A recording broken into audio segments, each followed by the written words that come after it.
listening to Bleeding Page Podcast. Join authors Chad Lutsky and Jason Brandt as they delve into writing and publishing the dark side of fiction.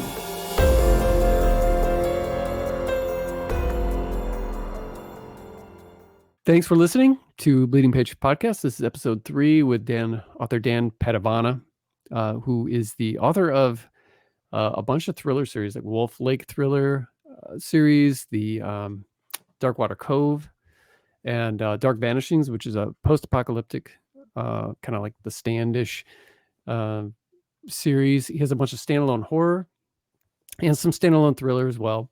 And we had Dan on to talk about self-publishing. Because and switching genres, because he went from writing horror and not making much to exploding in and I mean exploding. Yeah, he's crushing it right now. Yeah. And side note, he's also the son of Ronnie James Dio. But we didn't talk about that. We talked about some really, really helpful advice that he had. We could have talked for at least another hour. Maybe longer. Yeah, if I didn't have the plague, as you called it, we maybe could have gone longer, but I am dying here. And it's like I told him, it's why I'm dressed like a Russian mobster. I've got the chills and I have so many layers on right now trying to stay warm. So yeah, we hope you enjoy this interview as much as we did and that you can get a lot out of it and apply. Give some great advice, in-depth advice, not just, do this. Write more. He didn't just say that. He explained how to write more. Yeah, this is true. Yeah. So here's our interview with author Dan Padavona. Get a lot written today? Yes. So Dan Padavona, first of all, your last name is pronounced Padavona, right? Not That's Padavona. correct. That's what I thought. I've heard other people say Vona, and I'm like, I made a mental note years ago when we first met. I was like, it's Padavona as in Joey Belladonna. And so that's how I always remember it. Yeah, that's a quirk that my grandparents and my father enforced on me from when I was very young. It's spelled Padavona. It's pronounced Padavona. It's just a family thing. All right. Yeah, I know somebody like that too, who is actually the piece in the Vinny and Carmen both pronounce their last names differently from each other. Oh, I did not know that. Yeah, I can't remember which, but one of them pronounces a piece, and the other one pronounces it a piecey, I think, or a peachy, or something like that. I think a piece. Maybe, but they both pronounce it differently. That's weird. I wonder who's right. I don't know. Who's the better drummer? So the last time I talked to you was on my podcast, Paleo Cheese, and we talked about you turned us on to one of your favorite slashers, Just Before Dawn. That was a good time. Oh, and I've known you, I think, since 2014, 2015, something like that. Yeah, around the time Strawberry came out. So that was 2014. Yeah, it was right after Strawberry came out. Wow. And I've known you since 803. It's 806 now, so close. Long time. So, and you were doing, it felt like at the time that the stuff that you were writing was a lot of like paying homage or really showing your influences on your sleeve. With Strawberry, it was like kind of like a Salem's Lot, and Dark Vanishing series you did was like The Stand. And you were doing all of these like horror things, and I recall you being at one point, maybe 3 years ago, you starting to be discouraged and be like, I just don't know, if I want to do this anymore. I think we were talking, and rightly so, because trying to get book sales in the horror genre is difficult. We had Armand Rosamili on here a week ago, and he was talking about how horror has a ceiling, and that's probably the best way to describe it. Is unless you hit the lottery and you're like Josh Malerman or something like that, but as far as self-publishing standalone books in the horror genre can be difficult to try and make some kind of living out of it.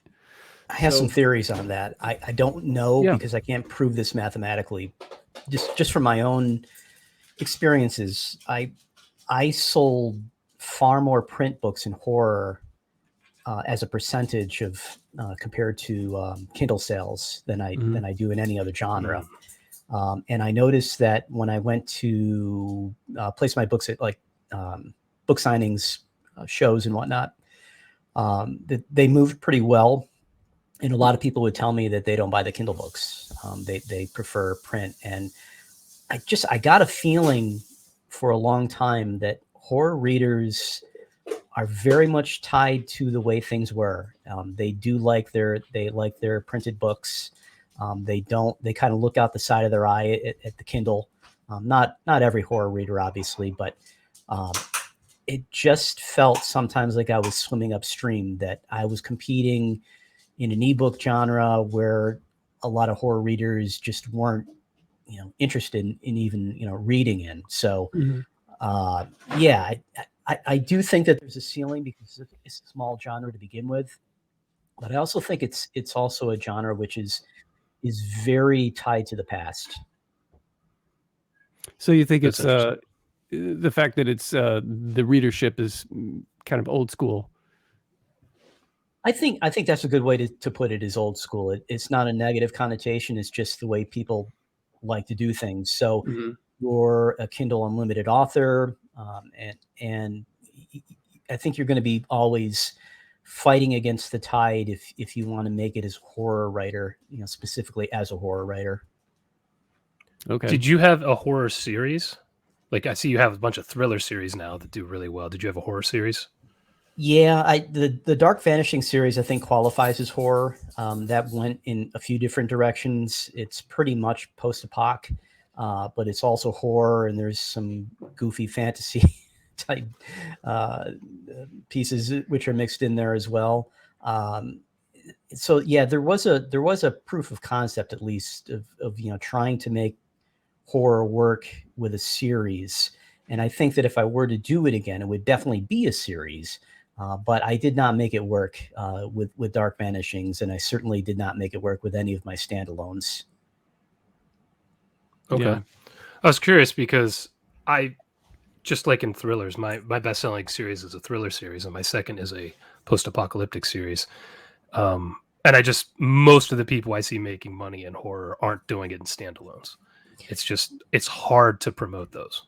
Yeah, absolutely. And I'm sure we'll talk about it more, but once I broke into a different genre and went full out into series, everything got much easier. But yeah, selling standalones in horror is very difficult, but also conceptually trying to decide how to craft a series in horror is also not very easy. Because usually horror has some type of evil or monster or something that you have to overcome at the end. How do you make that into a series without just dragging it into a second book by saying, and then the killer got away, but you'll find out in book 2.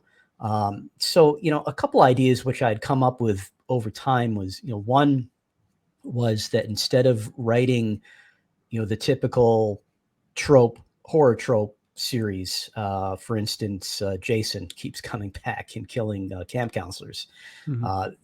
What you could do is perhaps write a series about a bunch of events which occur maybe in the same town or something like that. So it'd be like a creepy town, and here's all these different little storylines which could develop in each book, and they may even be interrelated. They may not even have the same characters, although I would recommend that you bring characters from book to book to keep people, interested. But I never did get to the point where I tried that. I went straight into the thriller side, mystery side, and never looked back.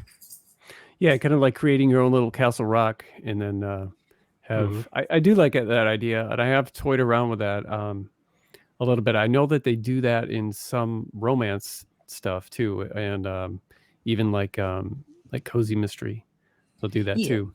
And you could play with concepts like, for instance, borrowing from TV, Tales from the Dark Side, the Twilight Zone, what was the HBO series with the Crypt Keeper? I can't Tales from remember. the Crypt. Yes. Yeah. I mean, those are different things that you can do to, potentially to work it into a book series and at least, get your creative juices flowing. Yeah, that's good advice. For your thrillers, do you write like darker thrillers because you've come from horror, or do you more straight, Barry Eisler thrillers?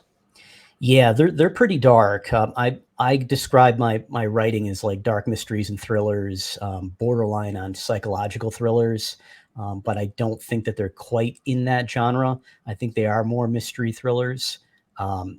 So, and that was the decision which I struggled with is how do I move from point A to point B and change genres and still remain true to who I am as a person and as a writer.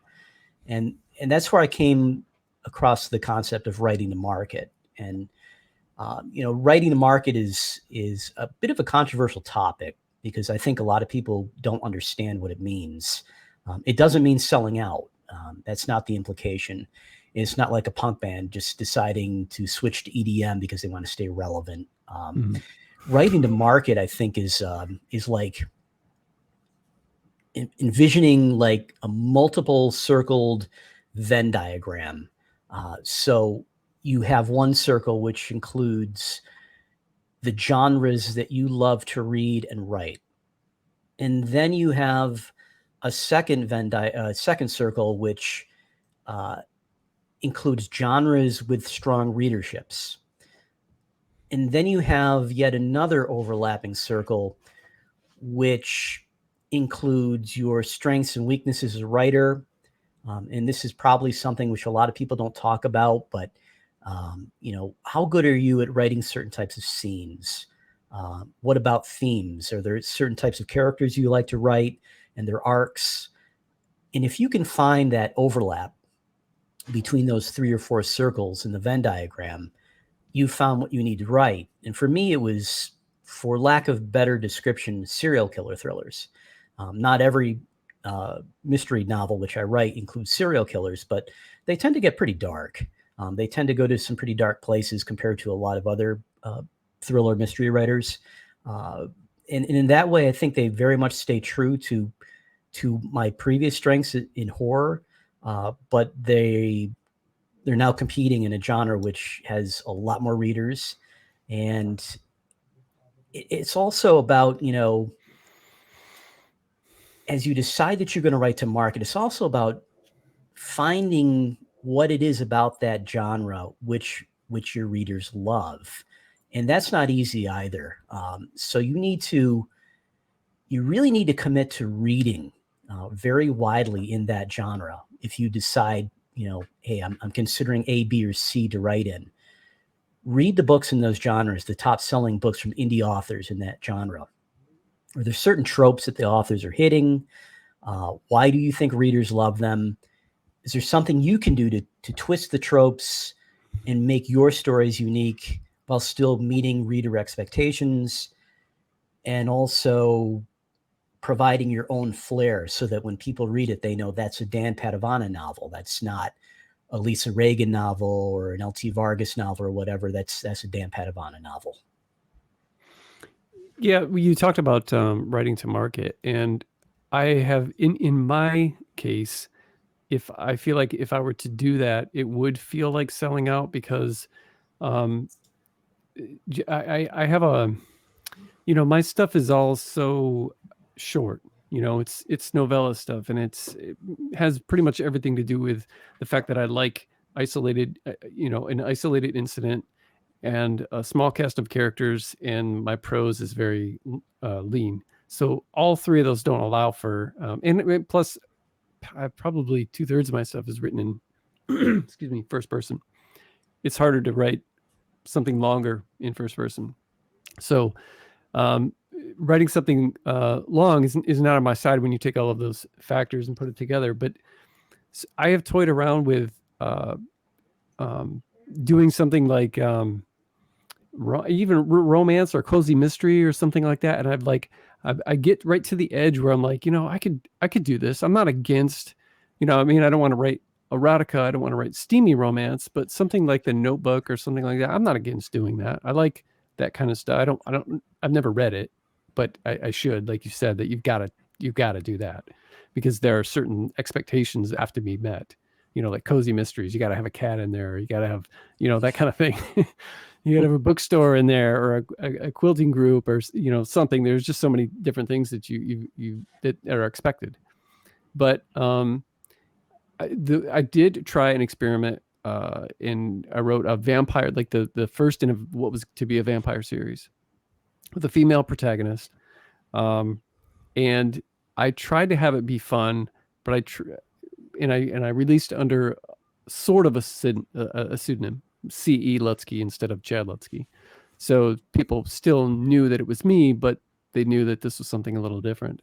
I did not have fun writing that, even though it was kind of horror. There was just something about it. And it was because I was trying to cater to, I wasn't doing the Twilight thing. It was much grittier than that. And it didn't really have that kind of romance. It had a little romance, but not that type. And it sort of, to me, it kind of felt like, selling out or whatever. And I'm constantly playing with the idea, because I want to make more money. And I feel like I'm prolific enough and driven enough to try something, but it all comes back to, but I don't want this to feel like a job now. And it would feel like a job. And I really like doing this other stuff, where I try to come up with a unique idea that nobody's done. And it's just this one thing, as opposed to a series. And I'm constantly, talking to people about it. And I feel like, because my stuff is short, and I could probably put 5 or 6 novellas out in a year, but I feel like instead of 20 books to 50K, if I'm going to continue this, have to be like 75 to 80 books to 50K if I was going to keep, doing that. But the advantage that you guys have with your series, which didn't occur to me until recently, I think Armand brought it up, maybe you did, Jason, was that you only have to advertise that one book. You can have 40 books in a series, and you only have to advertise one book. Mm-hmm. Yep. And that's huge, major, man. That's major. Yeah, that is a huge key. I found, by and large, when we in the 20 books to 50K group have discussed with authors who were at least, I would say they were resistant to the writing to market idea, and they expressed a lot of the same concerns that you had. By and large, every time we discovered that really they hadn't found the genre yet that they wanted to write in, that they just kind of like picked a couple things, saw it sold well, and said, well, let's go with this. I was very fortunate in that the genres which I was already reading were very ripe with readership, and serial killer thrillers, again, for lack of a better description, sell very well on Amazon and have for years and years and years. And I love to write about stuff like that. I love that whole Criminal Minds, Mindhunter, Red Dragon, Silence of the Lambs type of genre. And I just have, to me, I'm like a kid in a candy shop when I'm writing in those scenarios. And it's very easy for me to integrate little horror type scenes that a lot of other people don't do in my genre, and just make it a little bit more intense. Something like what Thomas Harris did in his books would, you would get that scene where, the senator's daughter is going out to the car, before Buffalo Bill nabs her, very tense scenes, which are completely pulled from a horror movie type script. And a lot of writers in my genre don't do that. So, I can't say that is the one reason that readers tend to gravitate towards my books. But I do have a lot of loyalty. And that's really important too, going back to the idea of the series. Is a series isn't just about being able to advertise that book one, which is very important, of course, especially when you're starting from literally square one, which was, my position when I left horror and started anew in this new genre. I had no fan base. My horror readers didn't care that I was changing. I took very few of them with me, and nobody else knew who I was anyway.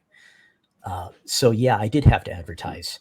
But when you write in a series, there is a certain loyalty and momentum which is built up, in that if you write a standalone book and somebody loves your book, when they decide what they want to read next, the chances that they'll read another one of your books is drastically lower than it would be if your book was part of a series and there's another book coming next. Mm-hmm.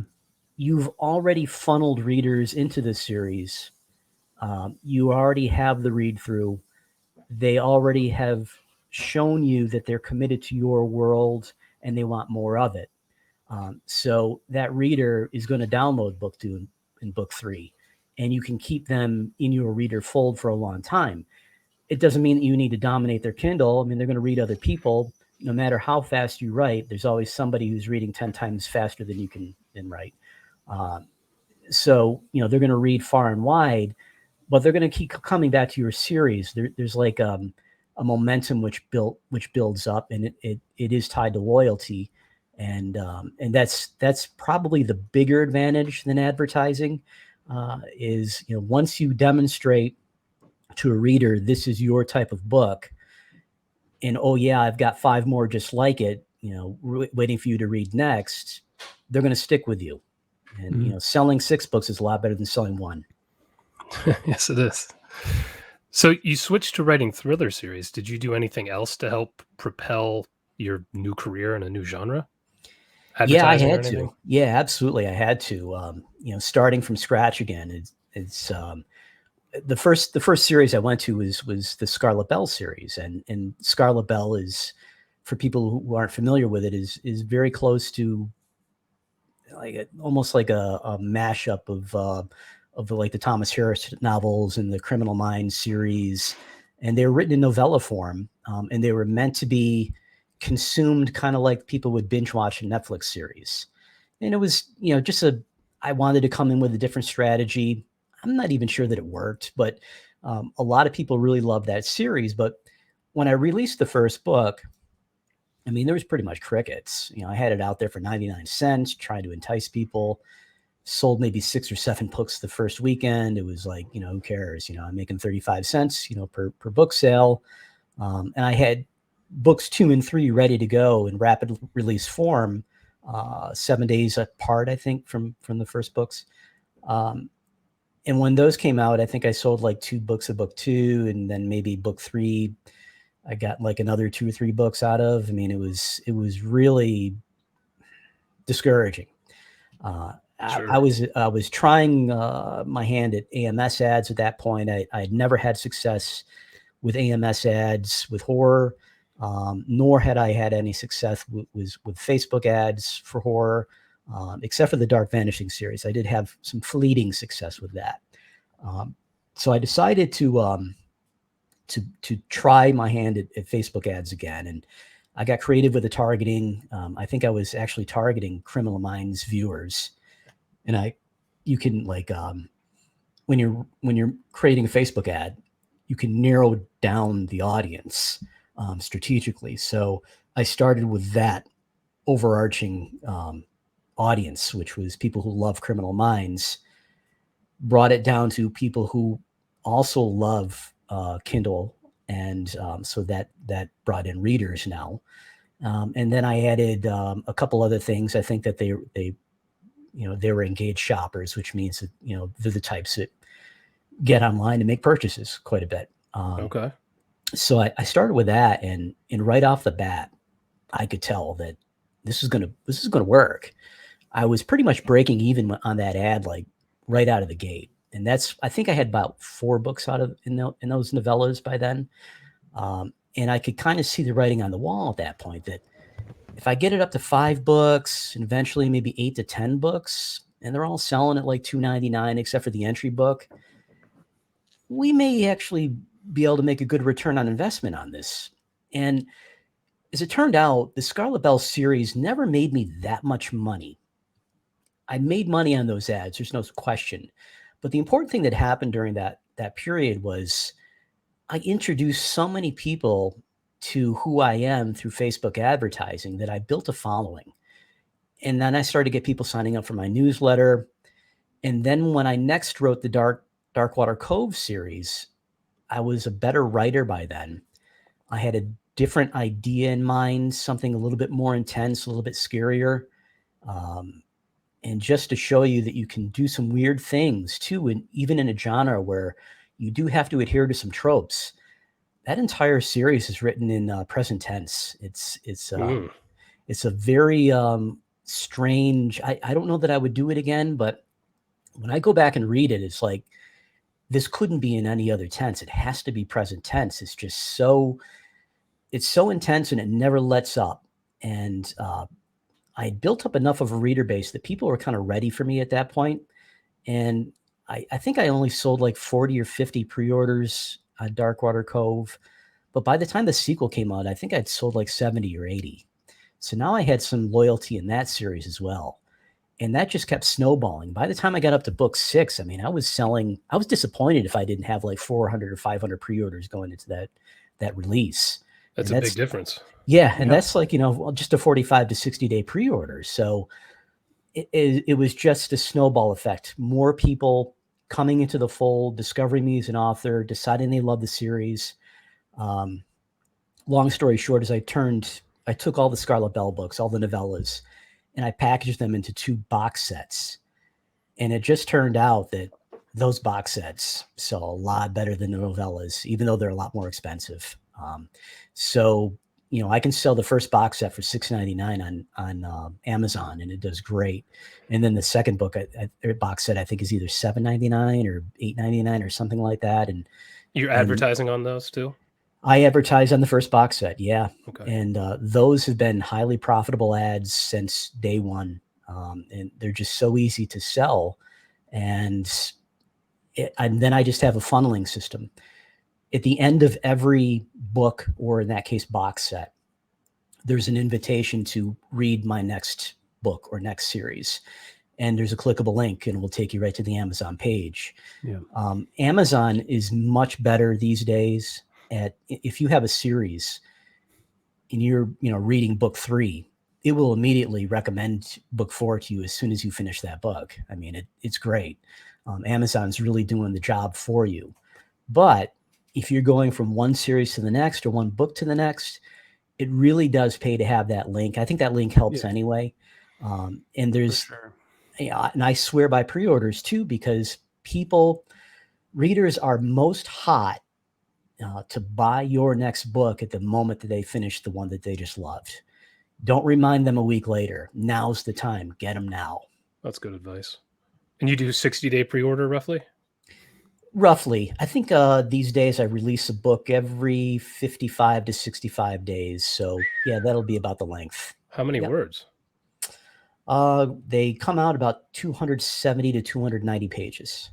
Okay. So you're doing the pre-order before you've written the book? The pre-order is usually out just the way I stagger things. I kind of I have like the first book written and then I start in the second book before I start, putting everything out. I'll usually have the pre-order going up when I'm about 3/4 to 4/5 through that manuscript, first draft. And then it has to go through my editor. By the time I get it back, I usually have like a month to play with. So it goes to beta readers and they catch a couple more errors. It goes to my proofreader. So it's kind of a system thing. I have to be very, very organized to make it all work and all tick and have, people I can depend on. But yeah, it's about a 55 to 65 day publishing cycle. Okay. That's incredible. For a full-length novel. That's nuts. And then I know people who make me look slow because they're doing them every 25 to 30 days and I don't understand how. And I'm retired. I retired from my job so I could write for a living. And I can't imagine. I just can't imagine. I don't know how they don't burn out. Some of them have been doing it 3-4 years and they're not even close to it. And I think that, I guess I'd ask the same question, could you work a job for more than 10 years without burning out? And if this is your career, then I think that as long as you love what you're doing, then you should be just fine. I totally agree. It's creativity sometimes drains me more than physical labor. So sometimes it's strange too. If I write 3,000 words, man, I start slowing down big time at that point. Getting to 5,000 is a slog. It is so weird to think that, and I think that the only people who understand that are people who have never maybe written or been in that kind of creative state of mind. But if you take like an 8-hour a day job, and you're like, well, how much time do you spend writing every day? And you say something like 2 hours, it sounds ridiculous. It sounds like nothing, like you're wasting your whole day playing video games. But it really does. At least that's my excuse. At least that's my excuse. It is hard. There's some things that I learned from the start, that there was only one way I was going to make this work, or certain things I was going to need to do to make this work. And if I wanted to publish roughly every 2 months, and I may get to the point where I'm only pushing out a book every 3 to 4 months. Right now, 2 months is working really great for me, and I see no reason to fix what's not broken. But you can get it down to a math equation. Basically, that your book is going to be somewhere between 250, 300 pages by the time it's done. And about how many words, you need to write to fall into that zone. So how many words do you need to write per day? And you can break that down mathematically. And then you may find, well, if I want to do it in 2 months or 3 months, that it's more words per day than you're willing to write. So the next step, and that's where I was, the next step was to learn how to write faster. And there are several good books on the topic. I think Chris Fox, who wrote the 5,000 words per hour book, is probably has the best book out on the subject. I've never approached 5,000. That's madness.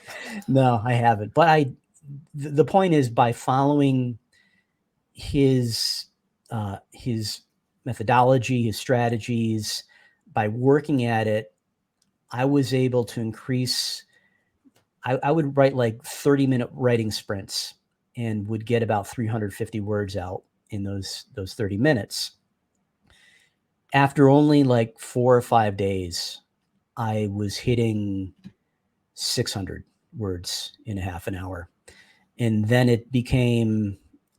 found that 15-minute writing sprints were actually better for me, because in 15 minutes, I could go over my notes very quickly, knew exactly what I was writing about, but it was vague enough that I have a lot of pantsing available. I can take it in any direction I want to and still stoke my own creative fires.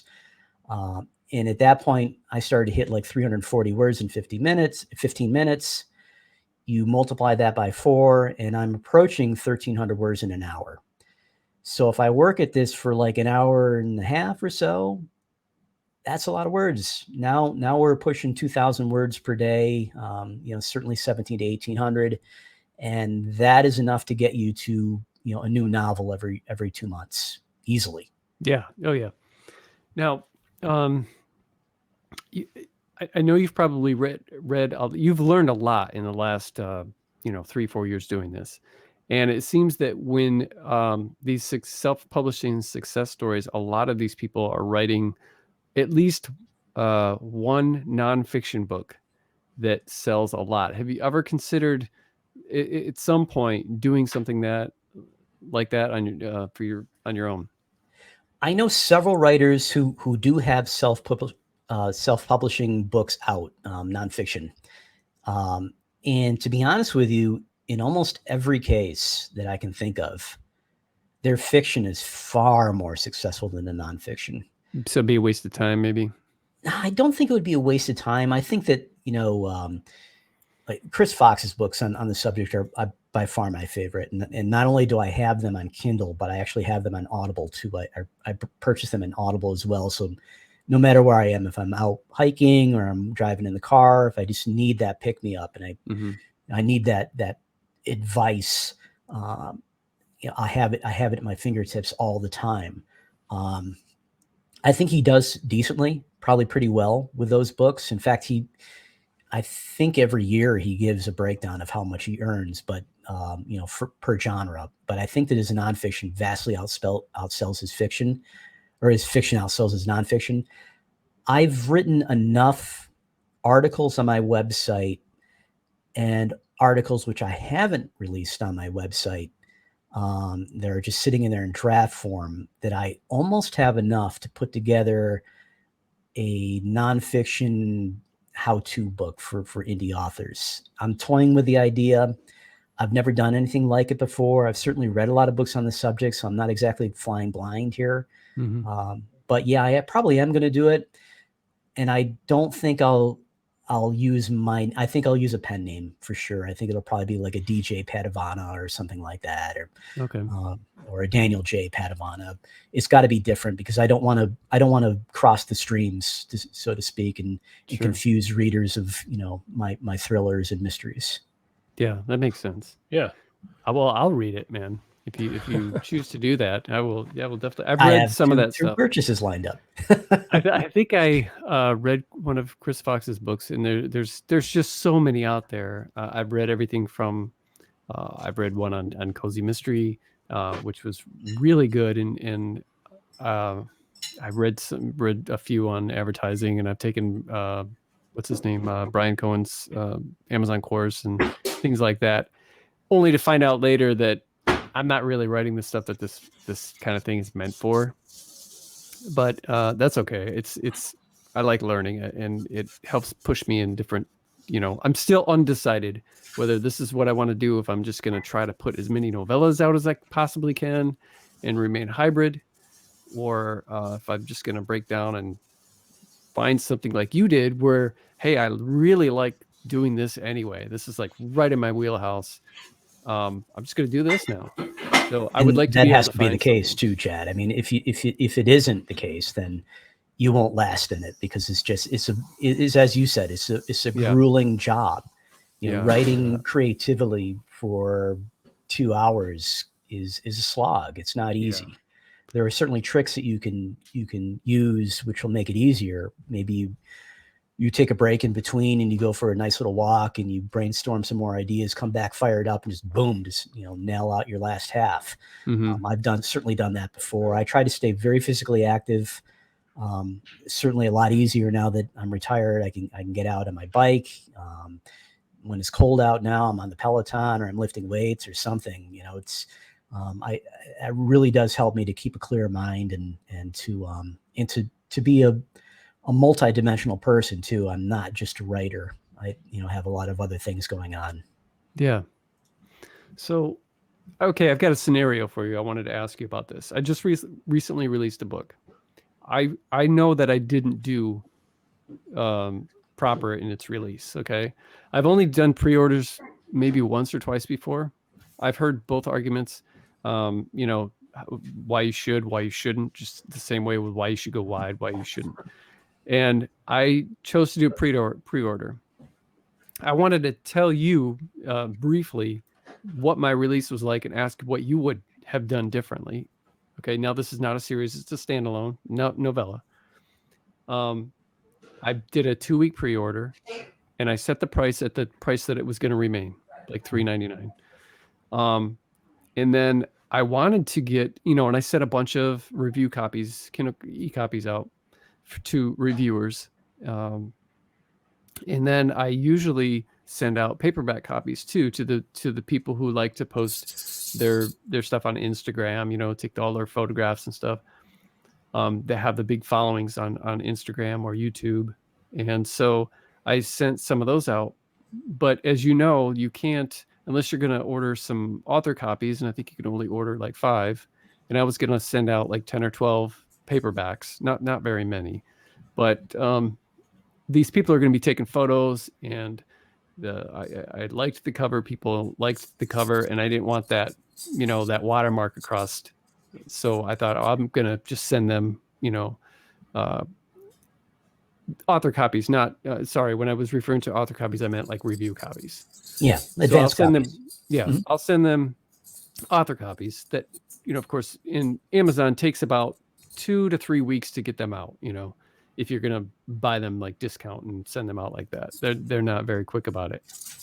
But as you know, you can't do that without having released the book first. So the only way that I've done it before is I had a Kindle release, and then I had my paperback set at like $250, and then I bought author copies and sent them out, and then I was able to take the price down. I didn't want to do that like that this time, so I thought I would quietly release the paperback. And I've tried doing this before; it didn't work out. Never fails. The day that I try to do that and don't say anything, it's all over the place, and everybody's already posting about it and stuff, which is flattering, but it kind of screwed up my whole thing. And so now when I'm advertising, I'm like, well, the Kindle's up for pre-order for 2 weeks, but you can get the paperback now. It's just this kind of convoluted thing. And I realized I just really screwed up. And then I started thinking, maybe I should have put a 99-cent pre-order on this, because isn't the whole reason for doing that is attracting more buys so that the algorithms in Amazon? How would you have done this mess differently if you're just doing this standalone novella? Yeah. So let's start with a couple things. The first is for people who are listening now, or prospective writers or active writers who are wondering about how the pre-order thing works. I don't think Amazon gives us an exact formula, but basically the way things are now is that they credit you on the first day that book goes live with, I think, like half the pre-orders or something like that you actually had, plus whatever you got on day one that wasn't from the pre-order. So if you sold 20 pre-orders and 5 more books on day one, then they would probably give you, half those pre-orders plus those 5. And that would be how your initial ranking would go. So that's probably one thing to start with. I have put out pre-orders which were priced lower than the eventual price point that I wanted, to try to entice people to get it early and to lock in that sale. I usually don't. In fact, my go-to is just $4.99. It's going to be $4.99 for the pre-order. It's going to be $4.99 when you buy it on day one, and for every day in the future. There's also been times where I have set the pre-order at $4.99, gotten all the pre-orders, and then on like day 2, I've run like a countdown sale, or I had a promotion lined up or something, and I lowered it to 99 cents, which may miff a few people because they bought the pre-order, but it's only for like a day or two, and then it's right back to $4.99. So I've gone in all different directions. I don't think that there is an advantage to any of them. It's just basically what you want to do. The advantage to me of staying with $4.99 is that I've created an expectation among my readers. This is what my books cost until inflation drives me higher. This is what my books cost. So nobody needs to feel like if they stick around, they can get it for 99 cents someday or whatever. So the second thing that we touch on is worrying about the release day probably doesn't matter that much unless you have like reason to believe that a lot of other things you're doing on the background are going to bring you in like hundreds of sales on day one. Something which is really going to pump the algorithm and get you near the top of your genre list. So getting your book in front of like several bloggers and their readers will move the needle, but it probably won't move the needle enough to make a difference. So I don't think that I would tell you that you did things wrong. It's that that probably no matter what you did, you were going to have a very similar result. Maybe a couple books more here, a couple fewer there, but it probably wasn't going to be that much different.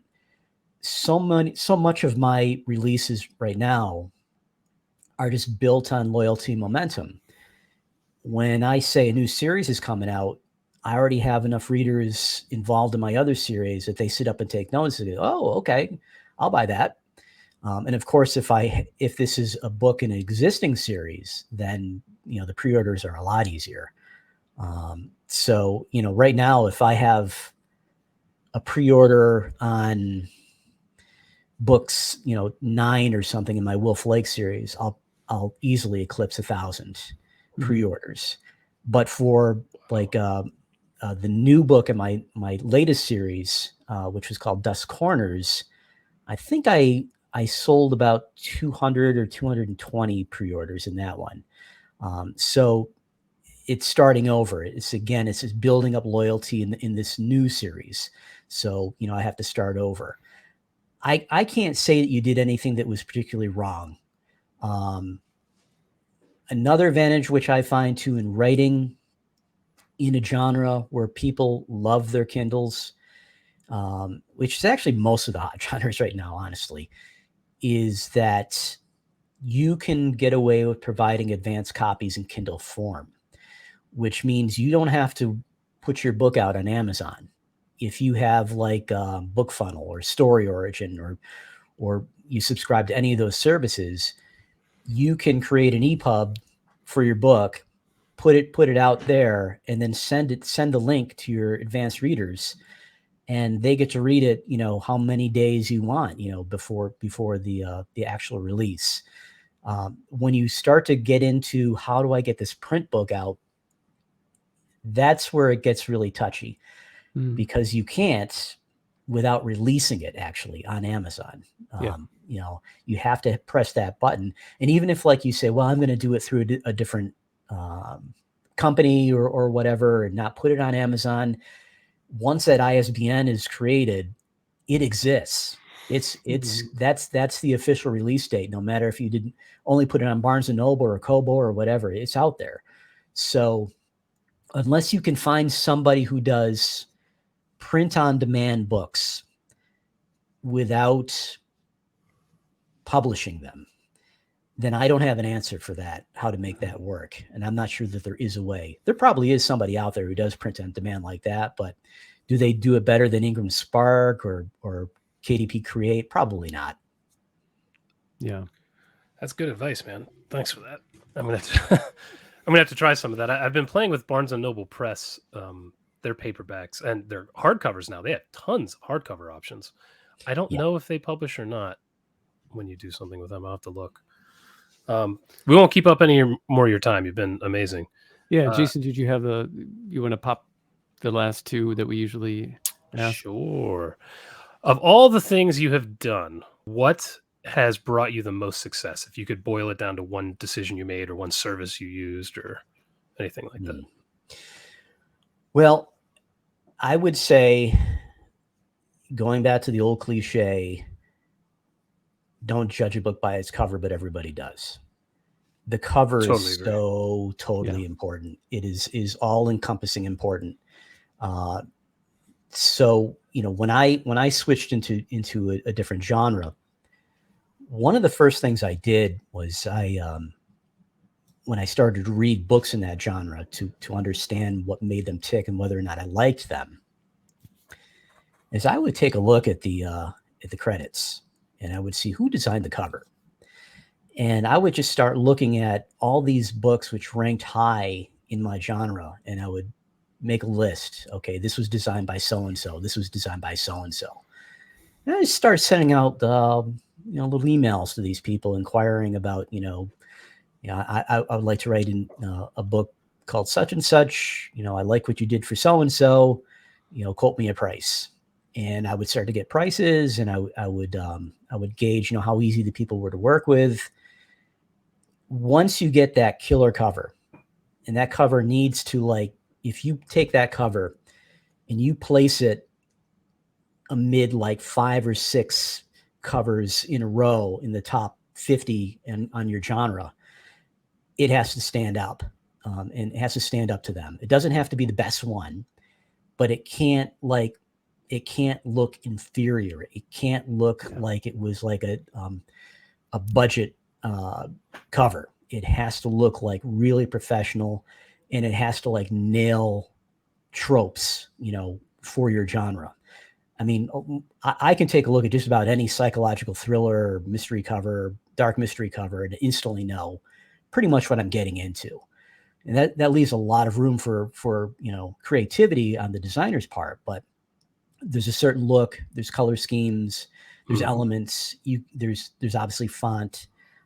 There's things which just tell you immediately that's a book in this genre. That's probably something that I would like to read. So I think that is first and foremost. You have to nail the cover. Yeah. And of course, writing in the series is really big too. The other thing which I would say too is that having a game plan, if you know how many books you need to write to hit a certain threshold for success, however you define it, per year, then you need to create a plan for getting there. How many words do I need to write per day?